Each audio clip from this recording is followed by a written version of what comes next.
Me dejó. Otra vez.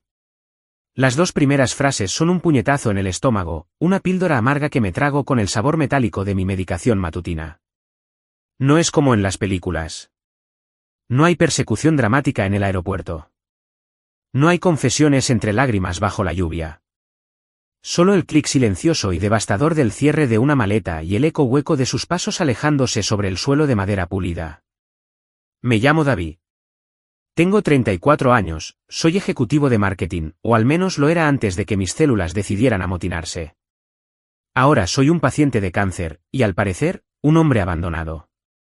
El olor antiséptico de la sala de oncología aún se me pega en la ropa, un recordatorio constante y desagradable de la consulta previa al tratamiento de ayer. Es un olor que he llegado a asociar con voces apagadas, rostros ansiosos y el zumbido de las máquinas que se supone que me salvan la vida. Es la semana de quimioterapia, la importante, la que el doctor Martínez dijo que sería particularmente agotadora. Y Sara, mi Sara, va a un spa. La veo lista primero, asomándose desde nuestra habitación. Dos de ellas. De diseño. Demasiado grandes para una simple estancia de una noche. Mi mundo, ya en precario equilibrio entre la esperanza y el miedo, se hace añicos. La palabra no es demasiado dramática.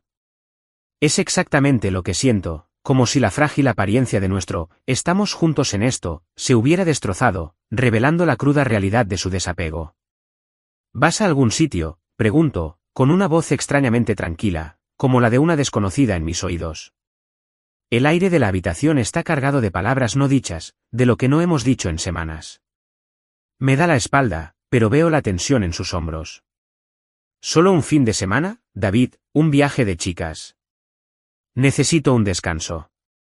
Su voz es tensa, a la defensiva. Finalmente se gira, evitando los míos, fijándose en un punto por encima de mi hombro izquierdo. Su cabello rubio, normalmente tan vibrante, parece apagado bajo el peso opresivo del momento. Su forma de decir, break, se siente como un golpe físico. ¿Un respiro de qué? ¿De mí? ¿De la enfermedad que me consume? Quiero gritar, enfurecerme, exigirle que me diga cómo pudo siquiera pensar en esto ahora, precisamente ahora. Quiero recordarle sus promesas, susurradas en la oscuridad después del diagnóstico, las de luchar juntos contra esto, las de nunca separarse de mi lado. Pero las palabras se me atragantan en la garganta, un nudo de ira y profunda tristeza. ¿Qué sentido tiene? Sus maletas están hechas, su decisión está tomada. La traición me hiere, ardiente y aguda, pero un entumecimiento gélido me recorre. Es una sensación familiar, esta resignación gélida. Bien, lo consigo. La única palabra, un esfuerzo monumental. Queda suspendida en el aire entre nosotros, cruda y definitiva. No reconozco al hombre que lo dice.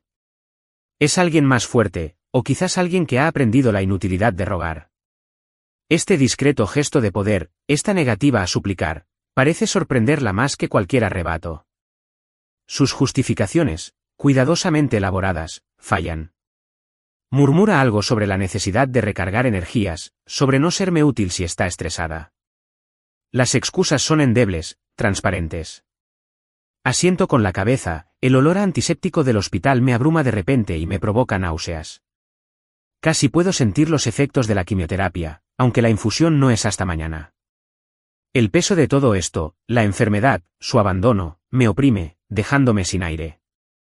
Mientras rebusca en su bolso, su teléfono vibra en la mesita de noche. ¿Mío? El nombre del doctor Martínez aparece en la pantalla. Me da un vuelco el corazón. Resultados de pruebas, importantes. El momento es casi cruelmente irónico. Sara duda en la puerta, con la mano sobre el frío metal del pomo. David, ¿yo? Empieza, pero se detiene. ¿Qué puedo decir? ¿Adiós? ¿Buena suerte con el cáncer que te dejo para que lo enfrentes solo? Mi teléfono sigue llamando insistentemente. Deberías irte, Sara, digo con voz monótona, sin la emoción que me atormenta. No quiero llegar tarde a tu descanso. La palabra me sabe a ceniza en la boca. Me mira, y entonces, un destello de algo. ¿Culpa? ¿Arrepentimiento? En sus ojos, pero desaparece tan rápido como aparece. Con un último asentimiento, casi imperceptible, sale sigilosamente, la puerta se cierra con un suave clic que sella mi destino. Sola. Mientras mi teléfono vuelve a sonar, un estridente contrapunto al silencio que ha dejado atrás, miro fijamente el espacio donde acaba de estar. El aroma de su perfume, una suave fragancia floral que antes me encantaba, ahora se siente como otra capa de traición, un fantasma olfativo en una casa repentinamente demasiado vacía. El olor a antiséptico de mi visita al hospital ahora me acompaña de maravilla. Es el olor de mi realidad. 3 meses antes, empezó con una tos, un cosquilleo persistente y molesto en la garganta que no se me quitaba. Lo había descartado como un resfriado persistente, de esos que rondan la oficina cada invierno. Sara se había mostrado comprensiva, me había traído té con miel y me había masajeado la espalda cuando los ataques de tos eran especialmente fuertes. Deberías hacerte un chequeo, cariño, me había dicho, con la voz impregnada de genuina preocupación. Esos eran los buenos tiempos, los de antes, cuando la enfermedad significaba unos días en cama con gripe, no esto. Esto empezó con el Dr. Evans, nuestro médico de cabecera, frunciendo el ceño mientras escuchaba mis pulmones. Hagamos una radiografía de tórax, David, para asegurarnos. El por si acaso me provocó un pequeño escalofrío de inquietud, pero lo rechacé.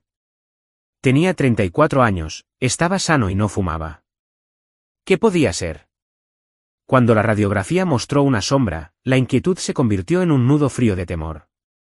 Siguieron más pruebas, una tomografía computarizada y luego una biopsia. Cada paso era un descenso a un nivel más profundo de ansiedad. Sara estaba allí, agarrándome la mano con fuerza, prometiéndome que lucharemos juntos pase lo que pase, un mantra reconfortante. Me aferré a esas palabras, a su presencia, como un hombre que se ahoga a una balsa. Ella era mi roca, mi ancla en la tormenta que aún no comprendía del todo y que estaba a punto de estallar. El diagnóstico llegó un martes. Recuerdo la estéril consulta beige, las sillas con demasiados cojines, el arte genérico en las paredes. La doctora Henderson, la oncóloga, una mujer amable de mirada triste, me dio la noticia: cáncer de pulmón en estadio 2, adenocarcinoma, no fumadora. Las palabras flotaban a mi alrededor, surrealistas y aterradoras. El sabor del miedo metálico me inundó la boca, tan potente que era casi una entidad física. Recuerdo cómo la habitación parecía inclinarse, la voz del doctor apareciendo y desapareciendo. Mi mundo no solo se inclinó, sino que se derrumbó. La palabra cáncer fue una bola de demolición que demolió la vida que conocía, el futuro que había planeado. Sara lloró, con sollozos desgarradores que le sacudieron todo el cuerpo. La abracé, mi propia conmoción eclipsada por un momento por la necesidad de consolarla. Fue un extraño cambio de roles. Yo era quien llevaba el tic-tac del reloj dentro, pero ella era la que se desmoronaba, o eso parecía. Mirando hacia atrás, quizás sus lágrimas no eran solo por mí, sino por ella misma, por la vida que estaba perdiendo, la vida que había firmado al casarse conmigo, una vida que no incluía visitas semanales al hospital ni el inminente espectro de la muerte. En los días posteriores al diagnóstico, me puse manos a la obra. Es lo que hago. Como ejecutivo de marketing, me pagan por analizar problemas, diseñar estrategias y ejecutar planes. Así que investigué.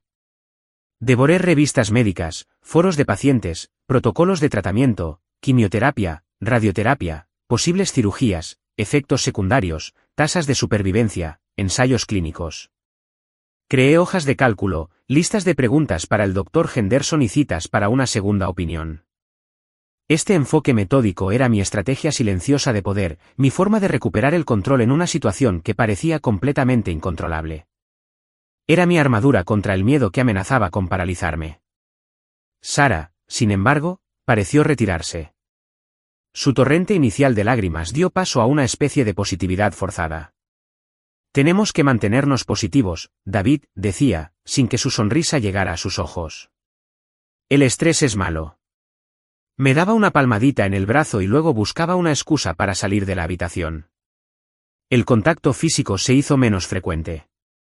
Las promesas de luchar juntos contra esto se hicieron más débiles, reemplazadas por clichés.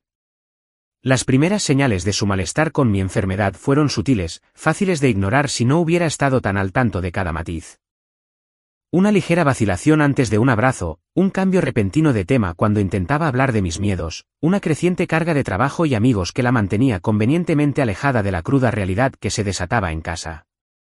Recuerdo que una noche, unas semanas después del diagnóstico, le estaba explicando un nuevo tratamiento particularmente prometedor sobre el que había leído. Mi voz se llenó de un optimismo cauteloso que no sentía del todo. Estaba revisando su teléfono, con la atención claramente en otra parte. Cuando hice una pausa, esperando alguna respuesta, alguna esperanza compartida, simplemente levantó la vista, parpadeó y dijo: «Qué bien, cariño.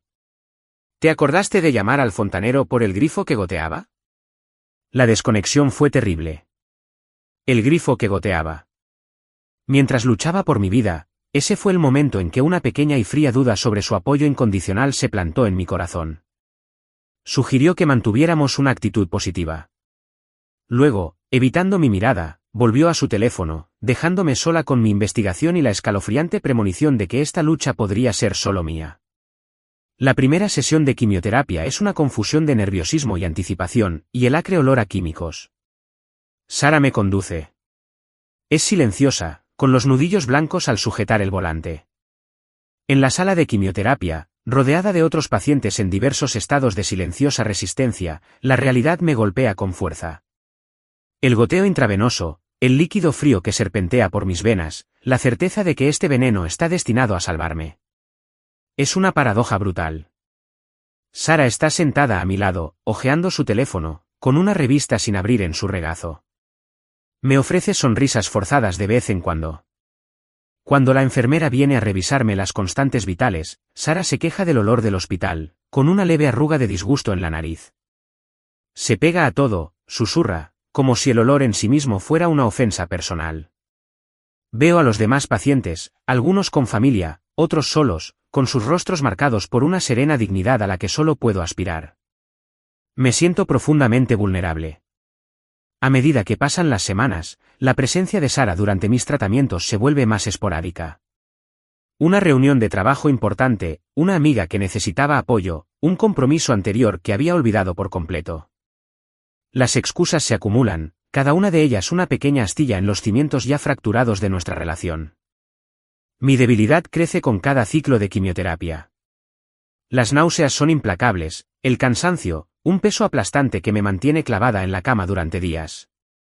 La comida sabe a cartón, mi cabello empieza a caerse a mechones y un cansancio profundo se instala en mi alma.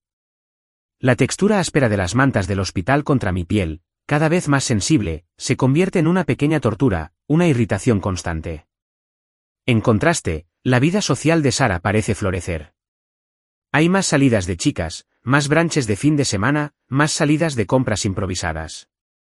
Su risa, cuando la oigo por teléfono con sus amigas, suena demasiado alegre, demasiado despreocupada, un marcado contraste con los tonos apagados de nuestra vida entre las cuatro paredes de nuestro hogar, un hogar que cada vez se siente más como una habitación de enfermo.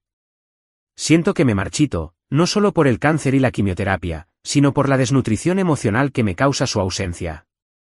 Su vitalidad parece burlarse de mi declive. Intento hablar con ella, explicarle cómo me afecta su distanciamiento, cuánto la necesito, pero las conversaciones son forzadas, improductivas. Me acusa de ser necesitada, de no entender la presión que siente. A mí también me cuesta, David, dice con voz cortante, viéndote así. Es agotador, como si mi enfermedad fuera una molestia diseñada para victimizarla personalmente. A pesar de la creciente distancia que nos separa, encuentro consuelo en lugares inesperados. Empiezo a forjar relaciones con los demás pacientes de la sala de quimioterapia. Está Marta, una mujer de unos 70 años con un sentido del humor ingenioso y una actitud sensata ante su propia lucha contra la leucemia. Ahí está el joven Tom, apenas salido de la adolescencia, luchando contra el linfoma con una valentía silenciosa que me asombra. Compartimos historias, miedos y el humor negro que solo quienes se inician en este exclusivo club pueden comprender de verdad. La enfermera Rebecca, con sus manos suaves y su mirada bondadosa, se convierte en una confidente, siempre dispuesta a ofrecer una palabra de aliento o una manta cálida. Estas conexiones son como salvavidas, pequeños remansos de calor en el frío paisaje de mi enfermedad. Esto se convierte en mi silencioso recurso de poder, forjando nuevos vínculos, como el principal en mi vida, desgastado. Entonces surge la sugerencia, hecha casualmente en una conversación una noche mientras luchaba por contener unos sorbos de caldo. Algunas de las chicas están planeando un fin de semana de spa, dice Sara, mirándose las uñas con atención. Es en Napa, ya sabes, un poco de mimos, algo de relajación. Es durante tu semana más difícil, esa de la que nos advirtió el doctor Martínez, así que estaba pensando que me vendría bien escaparme, recargar las pilas para estar fuerte cuando regrese. Sus palabras flotan en el aire, cada una como un dardo perfecto. Mi peor semana, la semana en la que estaré más vulnerable, más enferma, y ella quiere ir a un spa. Su puro egoísmo me deja sin aliento. La miro fijamente, buscando alguna señal de que esto es una broma, un intento terriblemente desacertado de algo, pero su expresión es seria, casi suplicante, como si de verdad esperara que aceptara que sus mimos son un componente crucial de mi tratamiento contra el cáncer. El abismo entre nosotras se abre hasta convertirse en un abismo aparentemente insalvable. Unos días después, aparece el folleto del spa, abierto sobre la encimera de la cocina. Imágenes brillantes de piscinas infinitas, camillas de masaje y mujeres de aspecto sereno con suaves batas blancas. Es un acto deliberado, un mensaje claro. Su escape está planeado.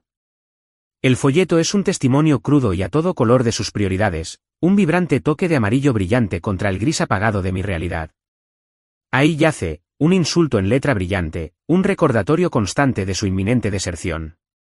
La lluvia empieza justo cuando empiezo a hablar, un suave golpeteo contra la ventana del dormitorio que rápidamente se intensifica hasta convertirse en un aguacero torrencial, reflejo de la tormenta que se avecina en mi interior. Sara, tenemos que hablar de este viaje al spa. Tengo la voz ronca, me cuesta muchísimo mantenerla firme. Está doblando ropa meticulosamente y guardándola en su maleta de diseño, la que le compré para nuestro aniversario el año pasado, cuando Napa era sinónimo de escapadas románticas. No fue una escapada en solitario para ella en mis momentos más oscuros. ¿De qué hay que hablar, David?, dice sin levantar la vista. Te lo dije, necesito esto para mi propia cordura. ¿Tu cordura? No puedo evitar que mi voz suene incrédula.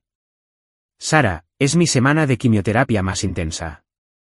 El doctor Martínez me dijo específicamente que necesitaría apoyo a tiempo completo. ¿Sabes? ¿El tipo de apoyo que prometiste? Las palabras salen antes de que pueda detenerlas, más agudas de lo que pretendía.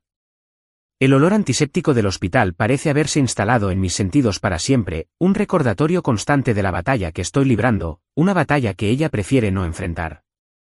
Arroja una blusa de seda sobre la pila.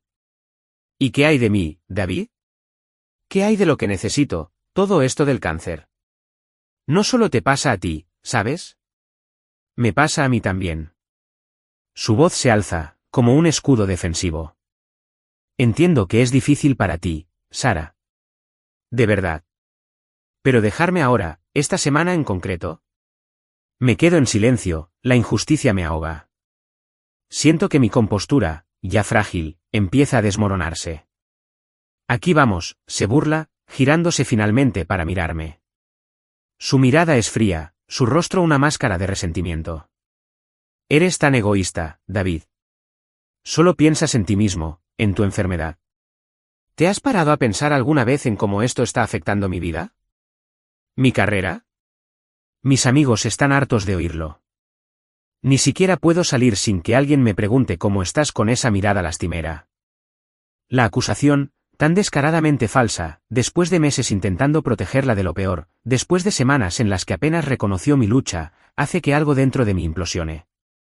La barrera de mis emociones, cuidadosamente construida, revienta. ¿Egoísta? Repito, con la voz temblorosa, una mezcla de rabia y dolor.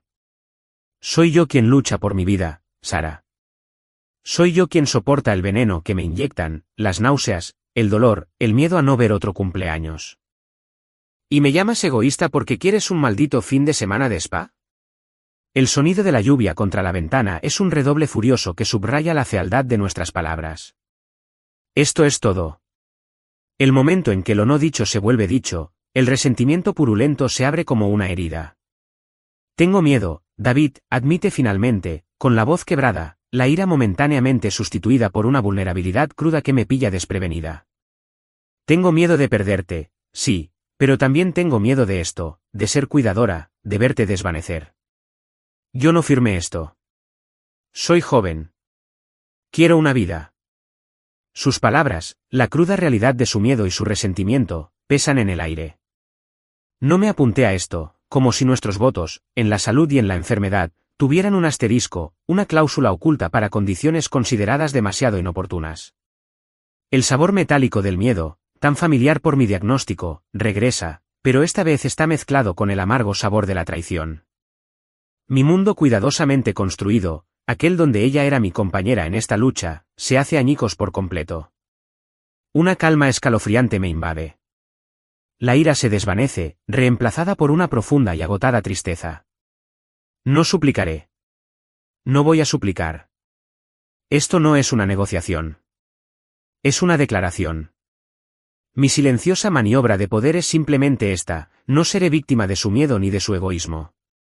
Entonces vete, Sara, digo con voz desprovista de inflexión. Si eso es lo que necesitas hacer, entonces vete. Parece sorprendida por mi falta de resistencia, por la ausencia de la lucha que claramente esperaba. No es que no me importe, David, balbucea, con la convicción vacilante en su voz. ¿No es así?, pregunto en voz baja, con un golpe suave y letal. El silencio se extiende entre nosotros, roto solo por el incesante repiqueteo de la lluvia. Me mira con una expresión mezcla de culpa y desafío. Entonces me da su ultimátum, con la voz endurecida de nuevo. Me voy, David, tengo que hacerlo. Si no lo entiendes, entonces no sé qué decirte. La observo entonces, la observo detenidamente, mientras sigue empacando. El equipaje caro, la ropa de resort cuidadosamente elegida, la meticulosa planificación de su escape mientras yo planeaba meticulosamente mi supervivencia. Cada objeto que mete en la maleta es otro clavo en el ataúd de nuestro matrimonio. Los vibrantes colores de su ropa se burlan de la monotonía de mi habitación de enferma. A solas, la observo prepararse para dejarme. El aroma antiséptico del hospital, un recordatorio fantasmal del calvario del mañana, se siente más fuerte ahora, más apropiado que la persistente fragancia de su perfume. El viaje al hospital es una peregrinación solitaria. Normalmente, Sara iría en el asiento del copiloto, con una voz forzada y alegre, intentando distraerme con trivialidades sobre el trabajo o los amigos. Hoy, el silencio en el coche es un manto denso que amplifica el zumbido ansioso de mis propios pensamientos. Cada kilómetro se siente como un vía crucis en este viaje en solitario. La ruta familiar, antes solo una serie de curvas, ahora se siente cargada con el peso de su ausencia. Entro en el estacionamiento de oncología, el mismo lugar al que siempre aspiramos, bajo el gran roble. La fuerza de la costumbre, o quizás una necesidad masoquista de sentir el dolor de su abandono en cada detalle mundano. El olor a antiséptico me golpea en cuanto abro la puerta del coche, transportado por la fresca brisa matutina. Es el olor de mi nueva realidad, una realidad que ahora enfrento sin ella. Entrar sola a la sala de quimioterapia es un infierno aparte. Las miradas compasivas del personal de recepción, la ligera vacilación en el habitual saludo alegre de la enfermera Rebecca. Todos lo saben, o pueden adivinarlo. Esposas, esposos, parejas. Son una presencia constante aquí, un ejército silencioso y solidario. Mi solitaria presencia es una anomalía flagrante. Mientras me acomodo en el chirrido de vinilo de la silla de quimioterapia, la que está en la esquina junto a la ventana y de la que Sara siempre se quejaba que había corriente de aire, una mujer en la silla de al lado me sonríe. Es mayor, con una nube de pelo blanco y ojos que brillan con un espíritu indomable, a pesar del cansancio que se le dibuja en el rostro. ¿Es tu primera vez sola, querida?, pregunta con una voz sorprendentemente fuerte. Esbozo una leve sonrisa. Algo así. Mi esposa tenía un compromiso anterior. La mentira me sabe a ceniza en la boca. Ah, esos compromisos previos, dice la mujer con un brillo de complicidad en los ojos. Parecen surgir en los momentos más inoportunos, cuando la enfermedad llama a la puerta. Soy Marta, por cierto, y puedes dejarme la cara de valiente en la puerta, cariño. Todos estamos en el mismo barco. Su franqueza, su calidez, es un pequeño consuelo. David, respondo, sintiendo que me sube el rubor por la nuca. La enfermera Rebecca se acerca para ponerme la vía. Su habitual eficiencia se ve atenuada por una leve preocupación. ¿Estás bien, David? Pregunta en voz baja, mirándome fijamente. Asiento, sin confiar en mi voz. La inserción de la aguja, que suele ser una pequeña molestia, me hace temblar. No es solo el dolor físico. Es la repentina y abrumadora sensación de estar completamente solo en esto. Mi roca, mi supuesta ancla, ha cortado la cuerda. ¿Dónde está Sara hoy?, pregunta Rebecca, con voz cuidadosamente neutral mientras ajusta el goteo. La pregunta, aunque amable, se siente como una sonda en una herida abierta. Antes de que pueda formular otra mentira, Marta interviene. Su esposa asiste a una cumbre internacional crucial sobre la importancia de las batas suaves y las mascarillas de pepino para los ojos, Rebecca. Un asunto muy importante, ¿entiendes? Rebecca reprime una sonrisa, y yo no puedo evitar soltar una risita ahogada. Lo absurdo, la bondad de esta desconocida defendiendo mi dignidad, rompe el muro de mi desesperación por un instante fugaz. Sí, Marta, suena vital, dice Rebecca, apretándome suavemente el brazo antes de pasar a la siguiente paciente. Me vuelvo hacia Marta, una sonrisa sincera finalmente se dibuja en mis labios. Gracias, susurro. No te preocupes, David, dice ella, su mirada se suaviza. Hay gente que no está hecha para las trincheras. Se necesita mucha determinación, y a veces los que esperas que estén ahí, bueno, son los primeros en salir corriendo. Me da una palmadita en la mano, su toque sorprendentemente firme. Ahora nos tienes a nosotros, la brigada del barco con aguas ahogadas, nos cuidamos los unos a los otros. A pesar del dolor, a pesar del veneno que lentamente gotea por mis venas, entablo una conversación con Marta. Me habla de sus nietos, de su jardín, de su difunto esposo, quien, dice con un guiño, era un pícaro adorable, pero inútil en una crisis. Sus historias son una grata distracción, un hilo de normalidad en el paisaje surrealista de la sala de quimioterapia. Me doy cuenta de que esto es otro gesto de poder silencioso, de acercarme, de conectar, de negarme a que me definan solo mi enfermedad o el abandono de Sara. Mi teléfono vibra en el bolsillo, un mensaje de texto. Lo saco, y mi corazón da un pequeño vuelco de esperanza. Quizás Sara cambió de opinión, quizás esté revisando, pero la pantalla está en blanco, no hay mensajes nuevos, solo una notificación de mi calendario. Sesión de quimioterapia número 4. La configuraría como evento compartido. Su silencio es un rugido ensordecedor, una confirmación de su indiferencia. La enfermera, una más joven que no reconozco, viene a tomarme la presión. Es pura profesionalidad, con una expresión cuidadosamente neutral. ¿Su esposa no está con usted hoy, señor Miller?, pregunta, mirando rápidamente mi historial médico, mi anular sin adornos y luego la silla vacía a mi lado. La pregunta es mecánica, parte de su lista de verificación, pero cae como otra pequeña piedra afilada contra mi corazón ya magullado. La silla vacía, un testimonio silencioso de un amor que no pudo soportar los estragos de la enfermedad. Los días siguientes se convierten en un ciclo monótono de tratamiento, agotamiento y la tranquila camaradería de la sala de quimioterapia. Mi amistad con Marta se profundiza. Se convierte en mi compañera de quimioterapia, mi confidente, mi abuela sustituta. Me trae sopa casera en un termo, me deleita con historias de su juventud aventurera y me ofrece perlas de sabiduría extraídas de una vida vivida al máximo, a pesar de sus dificultades. No puedes elegir lo que la vida te depara, David, decía con ojos brillantes, pero sí puedes elegir cómo lo recibes y si lo devuelves. El peso cálido de la manta térmica que insiste en arroparme durante las sesiones particularmente agotadoras es un consuelo que va mucho más allá de sus propiedades físicas. Es la calidez de la bondad humana, un marcado contraste con el frío vacío que Sara dejó atrás. La enfermera Rebecca sigue siendo un faro de luz. Tiene un don para saber cuando necesito una palabra extra de aliento, una caricia suave o simplemente un momento de comprensión silenciosa. Celebra las pequeñas victorias, un día con menos náuseas, una ligera mejoría en mis análisis de sangre, con auténtico entusiasmo. Su atención se siente personal, va más allá del deber. La veo interactuar con otros pacientes con la misma compasión, y me doy cuenta de que esta sala, este ambiente estéril y a menudo sombrío, es también un lugar de extraordinaria humanidad. Los demás pacientes de nuestro pequeño rincón de la sala se convierten en una familia inusual. Está Raj, un ingeniero jubilado con un ingenio mordaz, que siempre tiene un crucigrama en marcha y una lista de reproducción sorprendentemente animada que comparte a través de un pequeño altavoz portátil. Está Chloe, una joven artista cuyo cuaderno de bocetos está lleno de criaturas fantásticas y diseños intrincados, su forma de escapar de la realidad estéril de su tratamiento para el linfoma de Hodgkin. Nos miramos con complicidad cuando llega un nuevo paciente, con el rostro desfigurado por el miedo y la incertidumbre. Ofrecemos palabras de apoyo, compartimos consejos sobre cómo manejar los efectos secundarios y celebramos juntos los hitos. Siento un sentido de pertenencia aquí, un despertar a la amabilidad de desconocidos que nunca imaginé. Una tarde, durante una infusión especialmente larga, noto que el aburrimiento y la desgana flotan en el aire. Raj lucha con una pista particularmente perversa. Chloe mira fijamente una página en blanco, e incluso Marta parece apagada. Impulsivamente, sugiero una partida de cartas. Tengo una baraja vieja y desgastada en el bolso. Es algo sencillo, pero transforma el ambiente.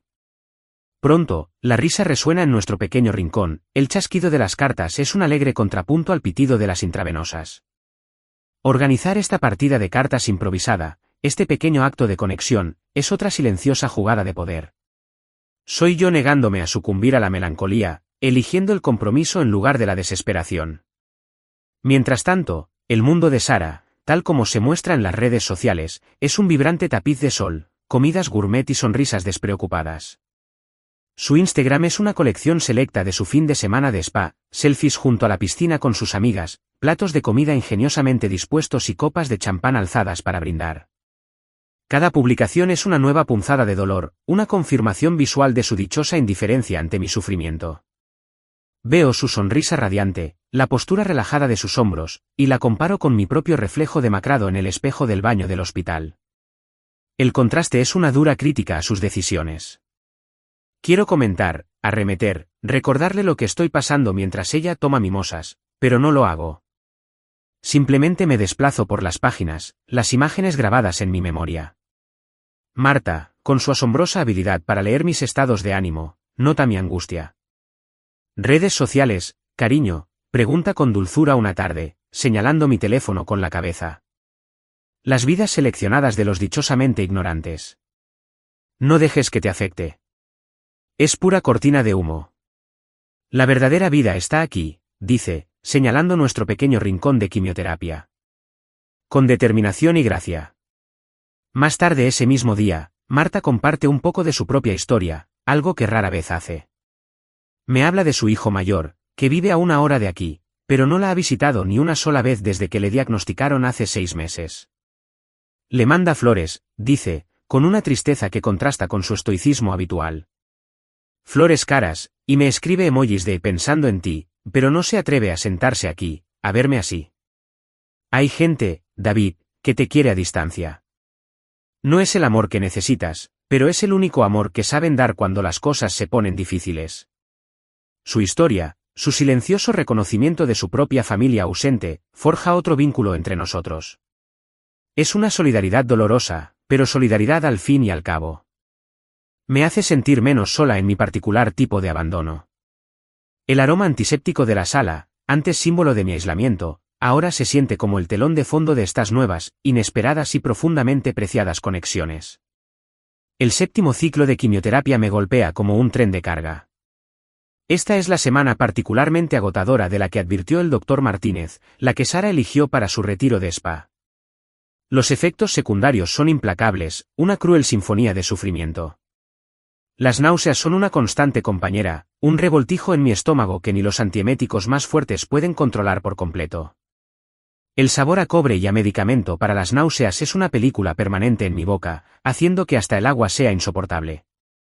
Ni hablar de comer. Me duele el cuerpo con un cansancio tan profundo que siento que mis huesos son de plomo. El sueño no ofrece respiro, solo una serie intermitente de sueños febriles y despertares abruptos. Estoy en mi punto más vulnerable, física y emocionalmente. Los muros cuidadosamente construidos de mi serenidad comienzan a derrumbarse. Hay momentos, generalmente en la oscuridad de la noche, en que el dolor y la soledad son tan intensos que casi me desmorono. Miro fijamente el nombre de Sara en la agenda, con el pulgar sobre el botón de llamada. La urgencia de oír su voz, de rogarle que vuelva a casa, de simplemente no estar sola en este abismo, es casi abrumadora. Pero no la llamo. Algún vestigio terco y herido de mi orgullo, o quizás una incipiente comprensión de mi propia fuerza, me frena. Esta negativa, este angustioso acto de supervivencia, es mi silenciosa maniobra de poder, un testimonio silencioso de mi involuntaria independencia. La doctora Martínez me visita a diario. Su mirada bondadosa está llena de una mezcla de preocupación profesional y algo más tierno, algo parecido a la compasión. ¿Cómo lo llevas, David?, pregunta con voz suave. Mentalmente, quiero decir. Es un momento difícil. Intento ser honesto, expresar el torbellino de mis emociones, pero me faltan las palabras. Es difícil, lo logro, la sutileza es un abismo inmenso. ¿Tu esposa se ha puesto en contacto?, pregunta, con un tono cuidadosamente neutral. Niego con la cabeza, incapaz de sostener su mirada. La vergüenza, la humillación de ser abandonada de forma tan descaradamente evidente, me quema las mejillas. Una noche, el dolor en el abdomen, un dolor sordo durante días, se agudiza hasta convertirse en una sensación agonizante y punzante. Me invade un sudor frío, con el corazón latiéndome con fuerza. Un miedo crudo y primario me atenaza. ¿Será esto? ¿Está ganando el cáncer? Consigo llamar a una ambulancia, mi voz es un susurro débil y tembloroso. Los paramédicos son rápidos y eficientes, y su profesionalismo sereno contrasta marcadamente con mi pánico interno. Mientras me sacan de la casa que Sara y yo una vez llamamos nuestro hogar, siento una profunda desolación. El trayecto a urgencias es un torbellino de luces intermitentes y sirenas, cada una un grito lastimero en la oscuridad. Sola en urgencias, conectada a monitores, con las luces fluorescentes zumbando en el techo, me entrego al proceso, al dolor. Hay una extraña paz al dejarme llevar, al admitir que no puedo librar esta batalla sola. Los médicos y enfermeras son amables, competentes, pero son desconocidos. Su trato es profesional, su preocupación, clínica. No es el trato de un ser querido, ni la preocupación de una pareja. El diagnóstico es una infección grave, una complicación común de la inmunosupresión inducida por quimioterapia. Es grave, pero tratable. Un alivio me invade, tan intenso que me deja débil, mientras espero a que los antibióticos hagan efecto. Vuelvo a mirar el contacto de Sara en mi móvil. La tentación de llamarla, de contarle lo sucedido, de oír una voz familiar, es inmensa. Pero entonces la imagino en el spa, con el rostro sereno, ajeno a la cruda realidad de mi vida. Y la tentación se desvanece, reemplazada por una fría y firme resolución. No le daré la satisfacción de mi desesperación. Saldré de esto sola. El olor antiséptico de esta nueva habitación de hospital, más intenso y urgente que el aroma familiar de la sala de oncología, es un duro recordatorio de lo sola que estoy. La recuperación de la visita a urgencias es lenta y ardua. Pero esta vez no estoy completamente sola. Marta, bendita sea su espíritu indomable, organiza turnos. Ella, Raj y Chloe se turnan para visitarme en el hospital una vez que me trasladan de urgencias a una habitación normal. Me traen refrigerios de contrabando, una baraja de cartas y, lo más importante, su apoyo incondicional. La enfermera Rebecca, de la sala de quimioterapia, incluso aparece en su día libre y trae un pequeño ramo de flores que recogió de su jardín. Su amabilidad es un bálsamo para mi alma maltrecha, un salvavidas en el mar tormentoso de mi enfermedad y el abandono de Sara. Marta, durante una de sus visitas, se sienta junto a mi cama, tintineando suavemente sus agujas de tejer. «Sabes, David», dice, con la mirada fija en su intrincado diseño. «Esta enfermedad tiene una forma de despojarte de lo superficial. Te muestra quiénes son realmente las personas, en el fondo». Hace una pausa, con las agujas inmóviles por un momento. A veces, las personas que creías que serían tu roca resultan ser piedras, fácilmente arrastradas por la primera ola, y a veces los desconocidos que conoces en la tormenta se convierten en tu faro. Sus palabras resuenan profundamente. Habla de Sara, por supuesto, pero también de sí misma, de Raj y Chloe, de Rebecca, mis faros. Una tarde, cuando por fin tengo fuerzas para dar un paseo por el pasillo del hospital, el aire fresco de la mañana que entra por una ventana abierta me alivia la piel. Es la primera vez en días que no siento un dolor constante ni náuseas. En ese instante, se produce un cambio profundo en mi interior. La comprensión me golpea, no como un rayo, sino como un amanecer silencioso. Soy más fuerte de lo que pensaba. He enfrentado el abismo, he contemplado el vacío de mi propia mortalidad, y sigo aquí. He soportado no solo los estragos del cáncer y la quimioterapia, sino también el peso aplastante de la traición y el abandono, y sigo de pie. Es una sensación liberadora, un despertar.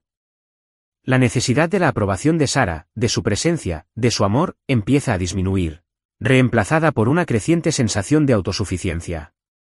No solo estoy sobreviviendo. Estoy, de alguna manera pequeña y feroz, prevaleciendo. Más tarde ese día, de vuelta en mi cama de hospital, tomo mi teléfono. Reviso la carpeta de borradores de mis mensajes de texto. Hay docenas de ellas, escritas en las horas más oscuras de la noche, en momentos de dolor insoportable y soledad insoportable. Súplicas desesperadas a Sara, recriminaciones furiosas, tristes declaraciones de mi amor que se desvanece. Ninguna llegó a ser enviada. Mi pulgar se cierne sobre el botón de borrar. Con una claridad renovada, una sensación de poder silencioso, los borro todos. Hasta el último. Es un acto simbólico, una purificación. Me libero de la necesidad de que ella me comprenda, de que me cuide, de que me rescate. Me rescato a mí mismo. Esta es mi silenciosa acción de poder, una ruptura definitiva con ese vínculo de dependencia. Unos días después, me dan de alta. Mientras empaco mis escasas pertenencias, se abre la puerta de mi habitación del hospital y entra Sara. Se ve bronceada, descansada, la viva imagen de la salud. Lleva su bolso de diseñador colgado al hombro, un marcado contraste con el ambiente estéril del hospital. Intenta esbozar una sonrisa radiante y despreocupada, pero se desvanece al ver mi rostro, mi cabello ralo y las ojeras. David, te toca. Genial, dice, con la voz un poco alta, demasiado alegre. Intenta actuar con normalidad, como si no hubiera estado desaparecida durante la peor semana de mi vida, como si no me hubiera dejado sola frente a una emergencia médica. Sara, digo con voz apagada, sin la calidez que una vez le brindó. El olor antiséptico del hospital, un aroma que ahora asocio tanto con mi enfermedad como con mi resiliencia, se me pega como una segunda piel. Así que continúa, jugueteando con la correa de su bolso, evitando mi mirada. ¿Cómo fue tu tratamiento? La pregunta, formulada con tanta naturalidad, tan completamente inadecuada, flota en el aire entre nosotros. La tensión en la habitación es palpable, una gruesa y sofocante manta. Mi respuesta, lo sé, sentará las bases para lo que venga después. El hombre que era hace unas semanas podría haberse derrumbado, podría haber desatado su dolor y su ira, pero el hombre que soy ahora, el hombre forjado en el crisol de la enfermedad y la traición, simplemente la mira, una mirada larga y meditativa, y se prepara para decir su verdad. El aire fresco de la mañana de mi primer paseo, símbolo de mi recién descubierta liberación, aún está fresco en mi memoria. La última sesión de quimioterapia se siente monumental. El zumbido familiar de la vía intravenosa, el goteo rítmico de la medicación, el ligero frío de los químicos que entran en mis venas, sensaciones que han sido el telón de fondo de mi vida durante meses, ahora se tiñen de una sensación de finitud. Hay una ligereza en mí, una anticipación que casi eclipsa la inevitable incomodidad física. Esta es la última batalla de esta guerra en particular. Sara está ahí, insistió. Su culpa es una presencia palpable en la habitación, un perfume intenso que usa con torpeza. Se queja, ahuecando mi almohada, ofreciéndome sorbos de agua que no quiero. Sus intentos de solicitud parecen forzados y performativos. Su entusiasmo por este hito, como ella lo llama, contrasta marcadamente con su ausencia durante las partes más agotadoras de este viaje.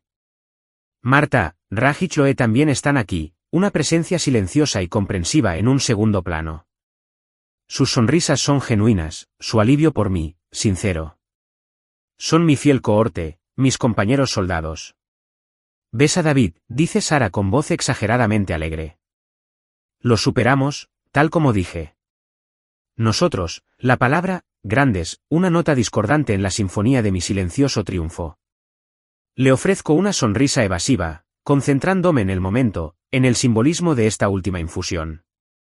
Siento que mi espíritu, agobiado durante tanto tiempo, comienza a elevarse con la anticipación de liberarme de este ataque químico implacable. La enfermera Rebecca, quien me ha acompañado desde el primer tratamiento, viene a desconectar la vía intravenosa por última vez. Hay una pequeña sonrisa, casi imperceptible, en su rostro. Listo, David, dice en voz baja. ¿Lo lograste? Sus palabras, sencillas y sinceras, significan más para mí que todas las declaraciones vacías de Sara. Al levantarme de la silla de quimioterapia, un poco inestable pero decidida, Sara corre a mi lado y me ofrece el brazo. Déjame ayudarte, dice con voz seria. La miro, la desesperación en sus ojos, la desesperada necesidad de absolución, con gracia, pero sin la calidez ni el perdón que tanto anhela. Acepto su brazo. Este es mi movimiento de poder silencioso. No seré cruel, pero no fingiré. No borraré su abandono por una ilusión cómoda, el olor antiséptico de la sala de oncología, un aroma que ha definido gran parte de mi pasado reciente, está siendo reemplazado poco a poco por la dulce fragancia de la esperanza. La doctora Martínez entra en la sala con una amplia sonrisa. David, felicidades. ¿Listo para el evento principal?, pregunta con los ojos brillantes. Se refiere a la ceremonia de la campana de supervivencia, una tradición en esta sala de oncología. Los pacientes que completan su quimioterapia hacen sonar una gran campana de bronce, cuya cáscara simboliza la esperanza, la resiliencia y el fin de un capítulo brutal. Como siempre lo seré, respondo, y mi sonrisa finalmente se siente genuina, espontánea. Los preparativos para la ceremonia son breves pero conmovedores. La campana, pulida hasta el brillo, cuelga en el centro de la sala. Se ha reunido un pequeño grupo, otros pacientes, enfermeras y algunos médicos. Sara está de pie a mi lado, intentando aparentar ser una esposa comprensiva, pero su incomodidad es evidente. No encaja aquí, en realidad, no como Marta, Raj y Chloe. Se acercan radiantes. Marta me pone en la palma de la mano un pequeño pájaro azul tejido a mano. Por valor, cariño, susurra. Raj me da una palmadita cariñosa en la espalda, y Chloe me regala un hermoso y complejo dibujo de un fénix resurgiendo de sus cenizas. Su alegría genuina, su apoyo sincero, contrasta marcadamente con el entusiasmo forzado de Sara. Mientras camino hacia la campana, no solo Sara está a mi lado. Marta está en mi otro brazo, su agarre es sorprendentemente fuerte. Raj y Chloe me siguen de cerca, un séquito pequeño y firme. Esta es mi familia elegida, quienes me apoyaron en las trincheras. El familiar zumbido de las vías intravenosas parece desvanecerse, reemplazado por una silenciosa expectación. El aire está cargado de emociones no expresadas, de viajes compartidos y batallas silenciosas libradas. Y por ahora, ganadas. La campana de la supervivencia cuelga allí, brillando bajo las luces fluorescentes de la sala de oncología. Es una simple campana de latón, pero representa mucho más. Es un faro, un símbolo de resistencia, un testimonio de la capacidad del espíritu humano para luchar, tener esperanza y superarse. Durante meses he escuchado su alegre repiqueteo ocasional desde mi sillón de quimioterapia. Cada timbre era una promesa lejana, una meta que parecía imposiblemente lejana. Y ahora, me toca a mí. La sala está en silencio, el zumbido habitual de las máquinas y las conversaciones en voz baja, acalladas por una sensación de ocasión. Marta me aprieta el brazo, sus ojos brillan con lágrimas contenidas. Raj me levanta el pulgar, su estoicismo habitual se ve momentáneamente superado por una amplia sonrisa. Chloe aferra su cuaderno de dibujo con una sonrisa radiante. Su presencia, su alegría genuina por mí, es un cálido abrazo. Sara se mantiene un poco apartada, con una expresión que mezcla una alegría forzada con una ansiedad latente. Aplaude, un poco demasiado fuerte, cuando el doctor Martínez dice unas palabras amables sobre mi trayectoria, mi resiliencia. Su participación se siente vacía, una actuación para un público que no la cree. El contraste entre sus esfuerzos tensos y el apoyo silencioso y sincero de la comunidad de mi unidad oncológica es marcado. Doy un paso adelante, mi mano buscando la gruesa cuerda sujeta a la campana. El metal frío es suave bajo mis dedos. Respiro hondo, el olor antiséptico de la sala, símbolo durante tanto tiempo de mi lucha, ahora se mezcla con el aroma de algo más. ¿Triunfo? Pienso en los últimos meses, en el diagnóstico devastador, los tratamientos agotadores, la traición aplastante. Pero también pienso en la bondad inesperada, la sorprendente fuerza que encontré en mí, el apoyo inquebrantable de la nueva familia que he forjado en este lugar inesperado. Entonces toco la campana. El sonido, claro y brillante, resuena por toda la sala, una declaración vibrante y resonante. No es solo un sonido, es una sensación. Es el sonido de los grilletes rompiéndose, de una pesada carga que se levanta. Con cada tirón sucesivo, la piel se fortalece, se vuelve más segura. Es el sonido de la supervivencia. Es el sonido de mí, David, recuperando mi vida. Siento una oleada de emoción que me invade, alivio, gratitud, una alegría casi intensa. Siento que podría trascender el dolor, el miedo, la traición, todo en este glorioso momento. Cuando se apaga el último eco, estalla una ovación espontánea. Enfermeras, médicos, pacientes, todos aplauden, con el rostro iluminado por la alegría compartida. El doctor Martínez me abraza. Estamos todos muy orgullosos de ti, David, dice. Ahora me toca hablar. Es costumbre que los pacientes digan algunas palabras. Miro al pequeño grupo, con la mirada fija en Marta, Raj y Chloe. Sara también está allí, observándome atentamente, con una mirada esperanzada, casi desesperada. Este es mi silencioso gesto de poder, la culminación de todo lo que he aprendido, de todo lo que he soportado. Gracias, comienzo con la voz un poco temblorosa, pero clara. Gracias a todos por estar aquí. Este viaje ha sido lo más difícil que he enfrentado. Hago una pausa y respiro hondo de nuevo. Quiero agradecer al doctor Martínez, a la enfermera Rebecca y a todo el increíble personal. Su habilidad, su compasión, su dedicación, son verdaderos héroes. Miro a mis amigos. A Marta, Raj, Chloe, ustedes son mi familia. Me enseñaron lo que es el verdadero apoyo. Estuviste ahí cuando estaba en mi peor momento. Compartiste conmigo tu fuerza, tu humor, tu corazón. No estaría aquí sin ti. Mis ojos se encuentran con los de Marta, y ella me dedica un sutil gesto de ánimo. Me niego a mencionar a Sara. Mi silencio, donde debería estar su nombre, es más fuerte que cualquier acusación.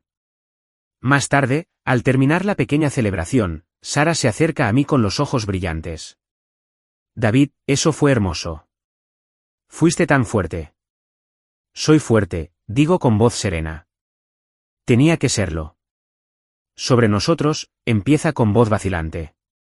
Levanto la mano. Sara, te agradezco que estés aquí hoy.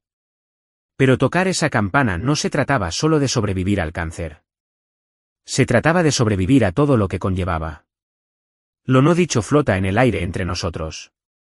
Resolución, 6 meses después. 6 meses después, estoy radiante. El cáncer está en remisión. Mi cabello ha vuelto a crecer, más grueso que antes. He vuelto al trabajo, pero con una nueva perspectiva, una nueva apreciación de lo valioso que es la vida. La casa, antes llena de los fantasmas de un matrimonio moribundo, ahora es solo mía. Sara y yo estamos divorciados. La decisión fue mía, una resolución silenciosa y firme tomada tras tocar esa campana.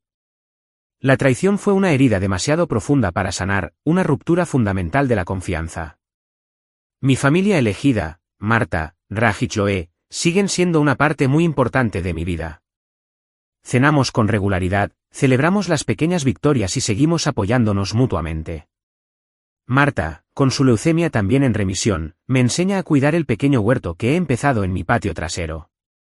Raj y yo jugamos una partida de ajedrez semanal. El arte de Chloe está empezando a hacerse notar. Tengo una de sus pinturas de Fénix colgada en mi sala, un recordatorio constante de resiliencia y renacimiento. Todavía visito la sala de oncología a veces, no como paciente, sino como voluntaria. Hablo con quienes comienzan su camino, les ofrezco una palabra de aliento, les comparto mi historia. Les hablo de la campana, de la esperanza que representa. Les digo que incluso en los momentos más oscuros se puede encontrar fuerza, a menudo en los lugares más inesperados. Y a veces les digo que tocar la campana no significa solo el final de un tratamiento, sino el comienzo de una vida nueva y más auténtica.